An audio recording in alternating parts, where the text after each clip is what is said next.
Hello बच्चों, पिछले chapter में हमने पढ़ा था पदार्थ क्या है और पदार्थ की कितनी अवस्थाएं होती हैं। तो हमने पढ़ा था पदार्थ की 3 अवस्थाएं होती हैं, ठोस, द्रव और गैस। आज हम उन 3 अवस्थाओं में अंतर करने वाले हैं, जिससे हम पूरे चैप्टर को बहुत ही एक क्वेश्चन के माध्यम से ही समझ लेंगे। उसके सारे गुण धर्म हम इसी क्वेश्चन में, इसके आंसर में समझ लेंगे। तो हम पढ़ेंगे ठोस,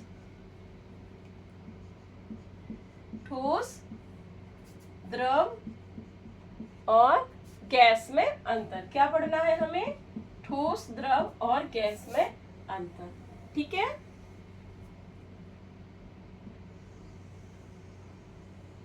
तो देखिए, यहाँ पर हम एक कॉलम बना लेते हैं कि हम किन गुणों के आधार पर ठोस, द्रव और गैस में अंतर कर पा रहे हैं। किन गुणों के आधार पर? तो सबसे पहले हम इसके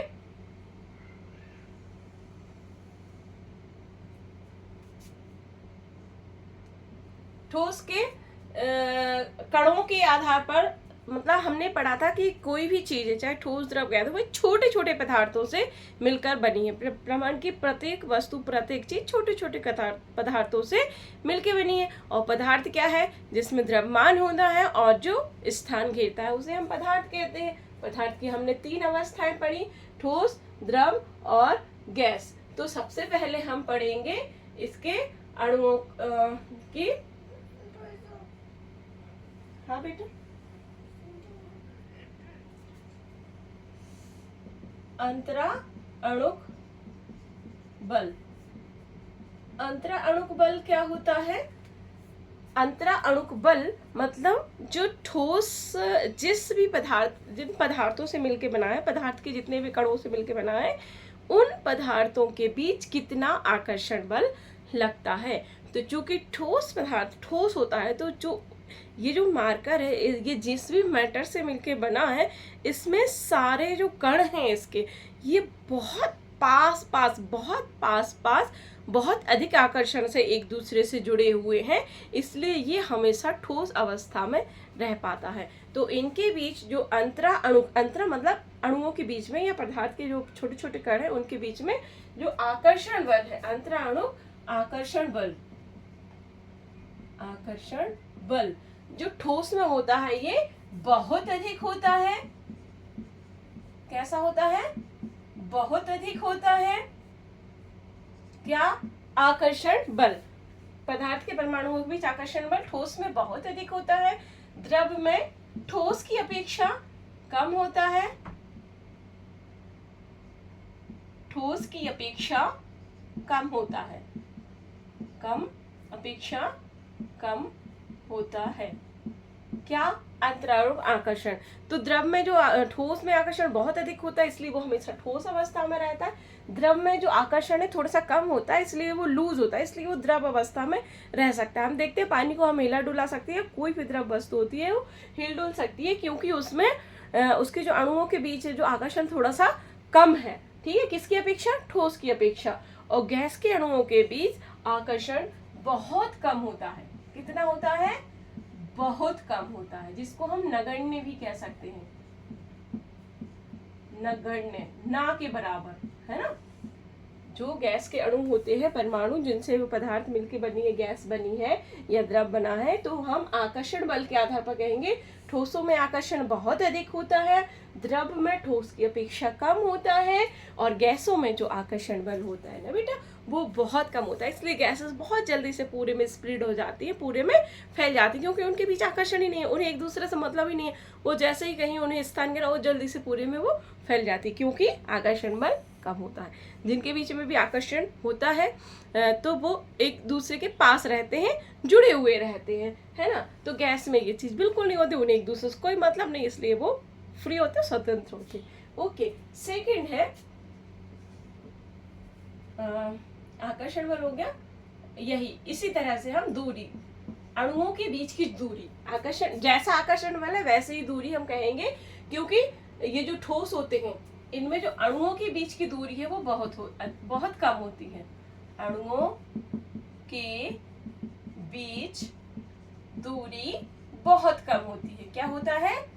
बहुत कम होती है। क्यों होती है कम? क्योंकि वो आपस में अंतराअणुक आकर्षण बल से बंधे हुए होते हैं, इसलिए उनके बीच जो दूरी होती है, वो डिस्टेंस होता है ना, छोटे छोटे पदार्थों के बीच में, वो बहुत कम होता है। द्रव में क्या होता है? सेम, ठोस की अपेक्षा ये थोड़े दूर दूर होते हैं। अणुओं के बीच दूरी, अणुओं के बीच जो दूरी होती है, दूरी थोड़ी ठोस की अपेक्षा अधिक होती है। ठोस की अपेक्षा क्या होती है?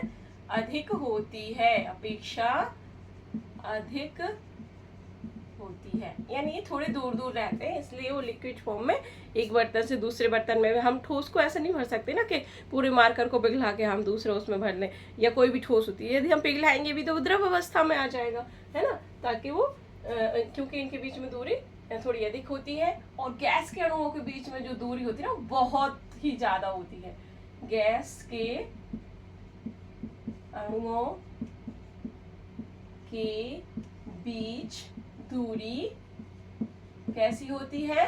बहुत अधिक होती है। अभी लिख लीजिए, अब दिखाई देगा आपको यदि नहीं दिख रहा होगा तो, कि बीच दूरी बहुत अधिक होती है। Okay, clear? ये देखिए, बहुत अधिक होती, ठोस की अपेक्षा कम होती है। क्या? अंतराअणुक आकर्षण बल, ये इनमें बहुत अधिक होता है, ठोस की अपेक्षा कम होता है, और इनमें बहुत कम होता है। दूसरा पॉइंट हम लेंगे दूरी, कि इनके जो अणु हैं उनके बीच कितनी दूरी होती है। तो ठोस के अणुओं में आपस में बहुत कम, ये एक नंबर के क्वेश्चन इस तरह के क्वेश्चन से बनते हैं, इसलिए मैं बार बार इसको आपको हाईलाइट कर रही हूँ, बार बार इन चीजों को बोल रही हूँ कि अंतर के बीच दूरी बहुत कम होती है। द्रव में ठोस की अपेक्षा थोड़ी अधिक होती है, और जो गैस के अणु उनके बीच में दूरी क्या होती है? बहुत अधिक होती है, क्योंकि उनके बीच कोई आकर्षण नहीं होता, वो हमेशा फ्री रहते हैं। यदि किसी गैस सिलेंडर में गैस भरी हुई है, हमने उसका नॉब खोलेगा तो क्या करेंगे? फ्री, एक दूसरे से स्वतंत्र हो जाएंगे। तो उनमें जो अणुओं के पास जो छोटे छोटे अणु, उनके बीच दूरी कैसे होगी? हम एक डायग्राम के द्वारा भी इसको समझते हैं।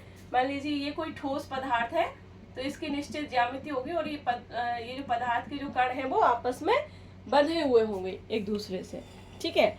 और जब हम द्रव की बात करेंगे तो द्रव के कण थोड़े थोड़े दूर दूर हो सकते हैं, इस तरह से ये इनके अणुओं के बीच में ये दूरी हो सकती है। और यदि हम गैस की बात करेंगे तो गैस के अणु कैसे होंगे? एक दूसरे से बहुत ही ज्यादा दूर दूर ये होंगे। तो इस तरह से हम इसको डायग्राम छोटा सा हल्का सा समझाने के लिए आपको बना के बता दिया है, ठीक है। समझ में आ रहा है ना? ओके, अब हम क्या लेते हैं? आकर्षण बल हो गया, दूरी हो गई, आकार और आयतन। आकार और आयतन,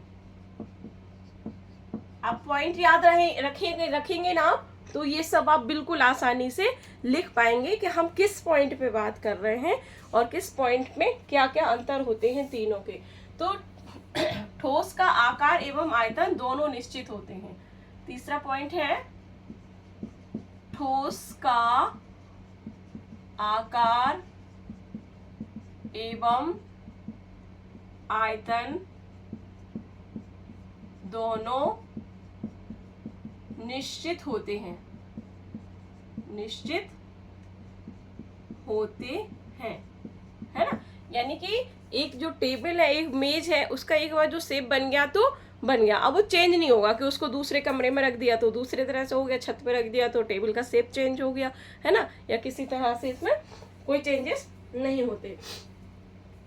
तो ठोस का आकार एवं आयतन दोनों निश्चित होते हैं। द्रव में क्या होता है? द्रव में आयतन तो निश्चित होता है, द्रव में आयतन तो निश्चित होता है, परंतु आयतन तो निश्चित होता है, परंतु जो आकार होता है, आकार मतलब शेप, परंतु आकार अनिश्चित होता है। क्या होता है? अनिश्चित, यानी कि निश्चित नहीं है, अनिश्चित होता है। अब कैसा अनिश्चित होता है? मान लीजिए हमने 1 लीटर पानी लिया, तो उसका आयतन कितना है? 1 लीटर, द्रव्यमान उसका 1 लीटर है, तो 1 लीटर पानी जब वो बॉटल के शेप में भराएगा तो बॉटल का शेप ले लेगा। अब उसको हम एक बाउल में डाल देंगे तो पानी उतना ही रहा, है ना। तो पानी का आयतन तो चेंज नहीं हुआ, तो उतना ही रहा, लेकिन उसने आकार कैसे ले लिया, किस शेप में आ गया, वो बाउल के शेप में आ गया। हम उसको पाइप में भर दें यदि 1 लीटर पानी को, तो वो पाइप के लंबे शेप में आ जाएगा। लेकिन कितना पानी है, 1 लीटर ही पानी है। कुछ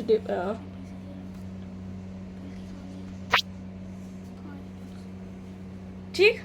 तो द्रव में आकार निश्चित होता है, आयतन निश्चित नहीं होता, हम इस तरह से लिखेंगे, या अनिश्चित होता है, ये भी आप लिख सकते हैं। और गैस के अणुओं में ना तो आकार निश्चित होता है, ना तो आकार निश्चित होता है,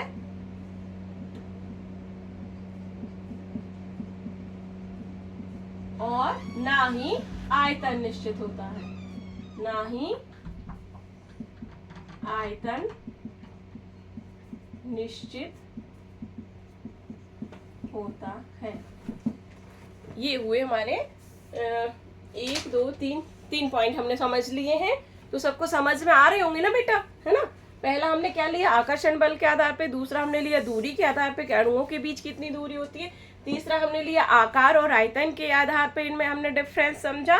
अगला हम समझते हैं, नेक्स्ट है हमारा क्या बोलते हैं उसको, विसरण, सॉरी संपीड़न पढ़ लेते हैं हम। पहले संपीड़न पढ़ ले कि विसरण पढ़े, पहले हम संपीड़न पढ़ लेते हैं। संपीड्यता इसको बोलते हैं, संपीड्यता, क्या बोलते हैं, संपीड्यता। ठीक है, किसके आधार पे पढ़ रहे हैं हम, संपीड्यता। तो संपीड्यता का मतलब होता है किसी चीज को प्रेशराइज्ड करना या दबाने का गुण जो होता है वो संपीड्यता कहलाता है। अब ठोस को हम दबा सकते हैं क्या, दबा तो सकते हैं, लेकिन उसमें कोई चेंज आता है क्या, नहीं आता ना। तो ठोसों में जो संपीड्यता होती है, यानी इस मार्कर को, चूंकि मेरे पास अभी मार्कर ही है और कुछ मुझे दिखाई नहीं दे रहा है, हाँ लिख लीजिए। ओह, ये बॉटल है, मान लीजिए ये ठोस है, इसको हम दबाएंगे, कितना भी दबाएंगे कोई इस पर अंतर पड़ेगा, कुछ अंतर नहीं पड़ेगा, है ना। ये जैसी है वैसी ही रहने वाली है। तो जो ठोसों में जो संपीड्यता का गुण होता है वो बिल्कुल नहीं होता। क्या होता है, संपीड्यता का गुण नहीं होता। ठोसों में संपीड्यता का गुण, संपीड्यता का गुण नहीं होता, गुण नहीं होता। ठीक। दूसरा, द्रव में संपीड्यता का गुण होता है, बिल्कुल होता है। हमने देखा है कि जब हमारा पेट दर्द या फिर कहीं कमर में, पीठ में कहीं भी दर्द होता है तो क्या होता है, हम किसी गर्म प्लास्टिक थैली में, या जो पानी के पाउच आते हैं, सीधी सी बात, पानी का पाउच देखा आपने, तो उसको हम बिल्कुल दबा पाते हैं ना, दबा पा रहे हैं उसको, भले ही वो चेंज नहीं हो रहा है लेकिन उसके अणु यहाँ वहाँ तो गति कर पाते ना, संपीड़ हम उसको कर पा रहे थे। वहीं यदि आप एक बर्फ की स्लाइस लीजिए, बर्फ की सिल्ली हम लेंगे तो हम क्या उसको दबा पाएंगे, बिल्कुल नहीं दबा पाएंगे उतनी बड़ी। तो जो द्रव होते हैं उनमें संपीड्यता का गुण होता है। ठीक है, संपीड्यता का गुण होता है। और जो द्रव होते हैं इनमें भी संपीड्यता का गुण बहुत अधिक होता है। संपीड्यता का गुण बहुत अधिक होता है, बहुत अधिक होता है। अब आप कहेंगे कैसे होता है ना, गैसों में कैसे होता है, और हम इसका कैसे एग्जांपल समझेंगे। तो हम देखिए, आपने बलून दिए देखे होंगे सभी ने, बलून हम लेते हैं, उसमें हम गैस भरते हैं, हम क्या छोड़ते हैं, कार्बन डाइऑक्साइड ही छोड़ते हैं ना। तो हमने उसमें गैस भरी तो हम उसको खूब आराम से संपीड़ कर लेते हैं। कभी कभी हम थोड़ी हवा भर के उसको पूरे से दो पार्ट में भी बलून को हम कर देते हैं। हम उसको दबा सकते हैं कम, यदि बहुत ज़्यादा करेंगे तो सिंपल सी बात है, फिर तो आपको मज़ा ही आने वाला है ना, क्या ही कहने फिर तो, कि मैम संपीड़ करने पे तो वो फूट ही जाएगा, है ना। लेकिन हम उसको संपीड़ कर पा रहे हैं ना। हम उसको आपने बलून वालों को भी देखा होगा, तोड़ मोड़ के उसकी डिजाइन बना देते हैं, करते हैं नहीं करते हैं, क्यों, क्योंकि उसमें संपीड्यता है, उसमें जो पदार्थ जो गैस के अणु हैं वो यहाँ वहाँ चेंज हो जाते हैं, स्थान चेंज कर लेते हैं। तो ये होता है संपीड्यता। अब एक और बचा है हमारा विसरण। तो आयुक्त संपीड्यता तो सबका क्लियर हो गया ना, संपीडिता मीन्स दबाने का गुण, पदार्थ के अणुओं का पास पास आने का गुण जो होता है वो ठोसों में बिल्कुल नहीं होता, द्रव में होता है और गैसेस में बहुत अधिक होता है। ओके, कंफ्यूजन नहीं रहना चाहिए कभी। नेक्स्ट आता है हमारा विसरण। विसरण किसे कहेंगे? विसरण कहेंगे एक पदार्थ का दूसरे पदार्थ में मिल जाना। क्या? एक अवस्था का दूसरे अवस्था में या एक पदार्थ का दूसरे पदार्थ में मिलने का जो गुण है वो विसरण कहलाता है। या विसरण का यदि अर्थ हम करेंगे, अर्थ हम बताएंगे, तो विसरण का मतलब होता है फैलना। विसरण का मतलब होता है क्या? फैलना। तो ठोसों को आपने कभी फैलते हुए देखा है? हाँ, हमारे घर में तो बहुत सामान फैला पड़ा है ठोस। देखो ये टेबल पड़ी है, ये बॉटल पड़ी है और बुक्स पड़ी हैं, ये तो फैली हुई पड़ी हैं। ये ना, ये गुण है नहीं, ये अव्यवस्था है जो हमारे बच्चों ने करके रखी है। ये फैलने का गुण नहीं है, ये अव्यवस्था का गुण है। तो अभी थोड़ी सी तो है क्योंकि सिर्फ बोर्ड पे पढ़ा रहे तो यहाँ व्यवस्थित है, बाकी छोटे छोटे बच्चे तो अव्यवस्था का गुण थोड़ा सा रहता है। अब हाँ, हम क्या बात कर रहे थे? विसरण मीन्स फैलना या फैलाना। ठीक है, तो हमने देखा है कि यदि आप कहीं जब जाते हैं, आप कहीं बैठे हुए और कोई बढ़िया परफ्यूम लगा के आता है ना, तो आपको तुरंत, यदि वो आपके सामने भी नहीं दिख रहा तो आपको तुरंत इसमें कौन आया, कोई कुछ लगा के आया क्या, ऐसा लगता है ना। आप फील कर गए उस चीज को। यानी कि जो पदार्थ के जो गैस के गुण हैं, उसके इत्र के या स्प्रे के, वो क्या वातावरण में घुल गए और वो फैल गए, तो आपको उसकी खुशबू आ गई, तो क्या हो गया? उसका विसरण आ गया। आसपास कहीं बढ़िया मिठाई बन रही हो, बगल में कहीं पकोड़े बन रहे हो, मम्मी कुछ अच्छा खाना बना रही हो, तो दूर तक खुशबू आ जाती है, अरे मम्मी मैगी बन रही क्या, है ना, अरे मम्मी पकोड़े बन रहे क्या, पूड़ी बन रही है आज तो ये सब कैसे? ये पदार्थ के कण हवा के माध्यम से फैल के आ रहे हैं, विसरण होके आ रहे हैं, तो इसको कहते हैं विसरण। अब ये क्या ठोस फैलता है क्या? बॉटल फैल के इतनी लंबी होके आपके दूसरे रूम में आ जाएगी क्या? आपका पानी पीना है, लो में बड़ी होके आ गई, विसरित होके आ गई? नहीं ना, है ना।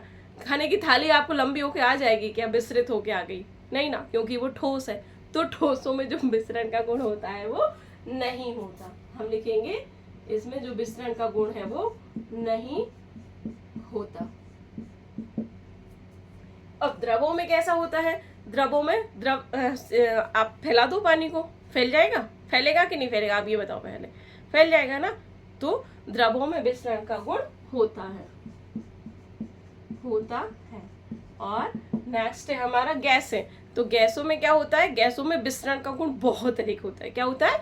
विसरण का गुण बहुत अधिक होता है। आप इस रूम में बैठे, दूसरे रूम में मम्मी यदि अगरबत्ती लगा देंगे अभी, तो आपको खुशबू आ जाएगी कि मम्मी के भाई दिया बत्ती का काम हो गया, मम्मी ने अगरबत्ती लगा दी, तो बड़े महक जाता है पूरा रूम, जहाँ भी हम होते हैं, जहाँ भी लगाते हैं, तो वो चीज होती है किस कारण? विसरण के कारण।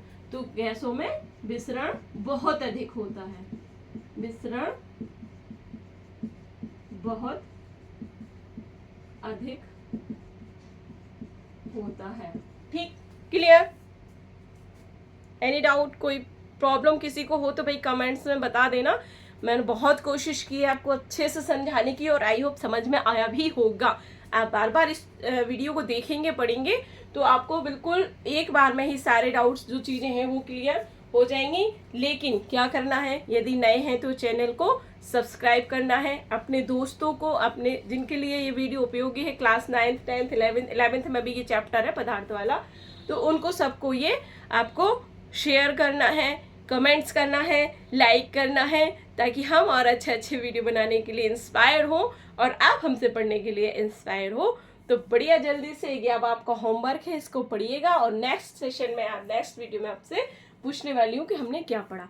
तो ठोस, द्रव, गैस में अंतर बहुत आसान तरीके से, बहुत गुणों के आधार पर ये आप पढ़ लीजिए, स्क्रीनशॉट ले लीजिए, नोट कर लीजिए। बहुत अच्छी टेक्नोलॉजी हमारे पास नहीं है, बोर्ड नहीं है, लेकिन प्रतिभा के प्रसून गरीबी में ही स्फुटित होते हैं। तो वही स्पून है, ये प्रसून है, सॉरी, स्पून तो चम्मच होती है, चम्मच अपन है नहीं। तो ये क्या होता है? प्रसून। चल, ओके, बाय बाय।